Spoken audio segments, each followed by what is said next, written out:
안녕하세요. 클릭K 플러스입니다. 심리적 문제나 검정고시 등을 이유로 학교를 관두고 제도권 교육을 받지 않는 이들을 학교 밖 청소년이라고 하는데요.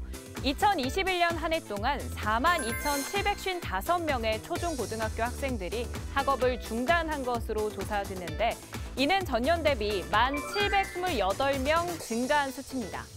이런 가운데 정부가 학교 밖 청소년이 복지 정책의 사각지대에 놓이지 않도록 맞춤형 지원을 하기로 했는데요. 그 내용이 무엇인지 자세히 알아보도록 하겠습니다. 먼저 학교 밖 청소년이 국가 장학금을 받을 수 있도록 제도를 개선하기로 했습니다. 교육부 산하기관인 한국장학재단의 학자금 지원 대상은 현재 대학생과 초중고교 학생까지인데 앞으로는 학교 밖 청소년도 장학금을 지원받게 됩니다. 이와 함께 대학 진학을 희망하는 학교 밖 청소년들을 위한 지원도 강화됩니다. 학교 밖 청소년 지원센터에서 활동한 내용을 기록한 청소년 생활기록부를 학교 생활기록부처럼 대입 자료로 활용하는 대학을 확대하기로 한 건데요.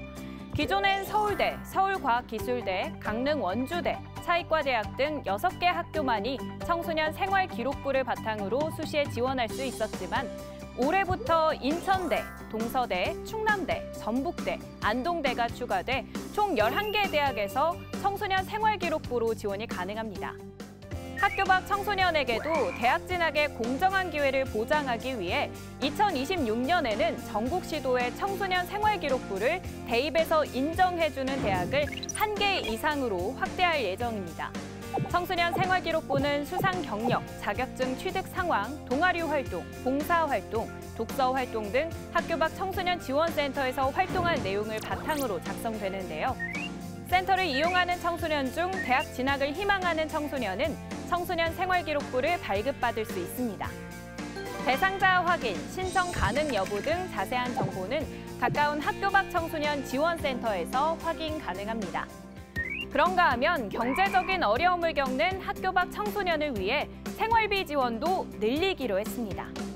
지원 대상을 1인 가구 기준 월 소득이 149만 6,082원에 207만 7,892원 이하로 완화하고 생활비 지원 상한액도 월 55만 원에서 10만 원을 더 올리기로 했는데요.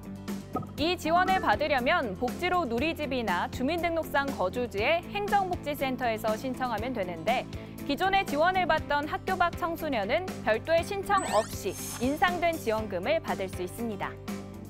한편 9세 이상 18세 이하 학교 밖 청소년이면 누구나 무료로 3년에 한 번씩 건강검진을 받을 수 있습니다. 건강검진을 받고 싶은 학교 밖 청소년은 꿈드림 누리집에서 신청서 양식을 내려받아 관련 서류와 함께 거주 지역에 있는 학교 밖 청소년 지원센터에 제출하면 되는데요. 이와 관련해 궁금한 점이 있다면 지역별 학교 밖 청소년 지원센터나 청소년 전화를 통해 도움받을 수 있습니다. 만약 건강검진에서 이상 소견이 발견돼 치료가 필요한 경우 4인 가구 기준 월소득 351만 627원 이하의 저소득층 학교 밖 청소년은 거주지역 시군구청에 위기청소년 특별지원을 신청하면 연 200만 원 내외의 치료비, 수술비 등을 지원받을 수 있습니다. 공교육의 제도권에 있진 않지만 사회의 관심과 돌봄이 필요한 청소년이란 사실은 변함이 없을 텐데요. 이들을 위한 다양한 지원책이 마련된 만큼 학교 밖 청소년이 건강한 사회 구성원으로 성장할 수 있길 바라봅니다.